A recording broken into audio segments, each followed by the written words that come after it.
कि वो अपने घरों में ही गीला और सूखा कचरा अलग अलग रखें।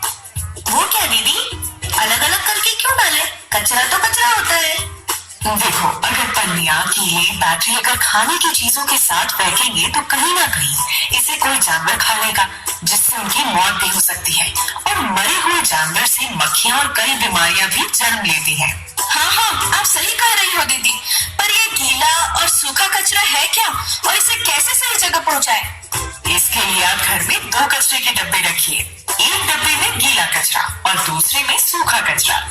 गीला कचरा मतलब सब्जियां, फलों और अंडों के छिलके, चाय पत्ती, बचा हुआ खाना, कागज, मिट्टी वगैरह। ये गीला कचरा या तो कचरा गाड़ी के हरे भाग में डालिए या फिर इनसे केचुआ खाद बनाकर गमले में डालिए और अपना परिसर हरा भरा बनाइए। और सूखा कचरा क्या?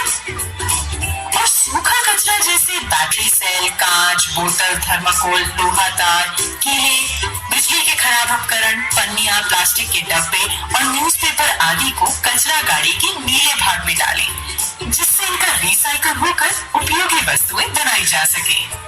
अरे वाह दीदी, कचरा इतना उपयोगी हो सकता है, ये तो हमने सोचा ही नहीं था। अब हम हमेशा गीला और सूखा कचरा अलग अलग डस्टबिन में ही रखेंगे।